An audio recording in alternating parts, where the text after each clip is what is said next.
March 24th, 2018. A chilly but beautiful day, and I had to get out, so I put on my frock coat and scarf, slapped my copy of Gaiman's Norse Mythology under my arm, and hiked down to the Biscuit for breakfast. I was early enough that amazingly it wasn't too busy, and I got the table by the window. I had my coffee and water and my menu in hand when the waitress led a father and daughter to the table adjacent to me and set them down. I'm guessing she was about 15 or 16. From the way she looked at him, it was easy to see that she adored him. He, in turn, smiled at her with pleasure. I love the Biscuit. Since Washington Square is so out of the way for visitors, it is one of Holland's hidden treasures. I met the owner, or one of the owners, once, who grew up in Greenwood, Indiana. I was close to that area. I was on Kentucky Avenue is where I lived. And it was kind of nice to chat at the register about places we had been and the things that Hoosiers have in common. So, sitting at my table, I read my copy of Norse mythology with fascination and enthusiastically annotated the creation story. But now and then, I gave a stealthy glance at the father and daughter and their affectionate interactions. They were planning something. She had a calculator, budgeting perhaps. The meal was over. I paid and tipped 20%, a grateful gratuity, and walked home. But all the way, I kept reflecting on the father and daughter. I recalled Tia, my son's girlfriend, had said that her dad took her to the Biscuit from time to time. And I thought about the times that Elizabeth and I used to go for coffee. I think it is a thing that fathers and daughters just do, and it's pretty cool, really. I don't know what evil it is in us to ask pregnant parents if they want a boy or a girl, as if one were better than the other. It is also especially disappointing to find, even after years of feminist influence on our culture, that, in all honesty, both male and female parents-to-be either overtly or covertly prefer a man-child. I remember someone asking an older woman which she preferred to raise, she having several grandchildren at this point. "Oh, boys are so much easier to raise." "Why?" I was a little incredulous. "You don't know," she said, as if the answer was obvious. She never really said why, but from what she did say, I inferred that her mother-daughter interactions were less than fun when compared to her mother-son relationships, and that one doesn't have to worry about sons getting pregnant. My respect for this woman diminished a bit after that. After I get older, I react to this bias with greater and greater sadness. Living in a patrilineal culture, believing in a patriarchal God, makes it kind of hard not to grow up with bias that favors a man-child.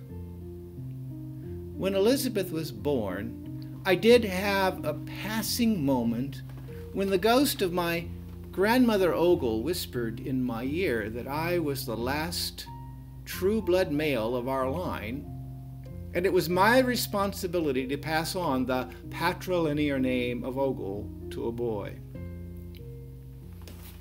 That and a chest of drawers that was made by my great, I forget how many greats, grandfather and his son, and passed down to me from my grandfather, which I'm supposed to pass on to my grandson, and so forth forever, as long as the Ogle name shall last.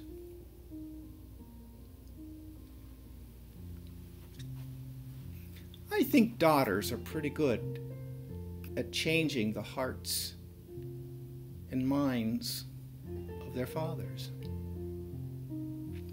I also think that fathers who love their daughters and spend time with them, knowingly or unknowingly, often subvert the patriarchal system by importing or imparting essential qualities that are often considered masculine. Qualities that are helpful to a woman who must live in a harsh and competitive world. Not that mothers or single mothers aren't able to impart these qualities, they can. But as a generality, I think it is a strength that a father has to offer. One symbolic example is chess. I often ask women who like to play chess how they learn to play. Almost always they will say, "My father taught me." Fathers who are traditionally not too good at helping daughters with clothes, makeup, discussions about pregnancy, menstruation, or scores of mysterious things that go with the ethos and biology of the female sex and gender, draw their daughters into a more comprehensive realm of the masculine ethos. Chess. Men like to play chess. In this game, there are kings married to powerful queens, and knights and warriors and battles and strategies and everything you need to know about how to compete and dominate the enemy. It is a traditionally masculine game. It isn't just chess. It could be hiking and camping, bows and arrows, and sometimes even working on cars.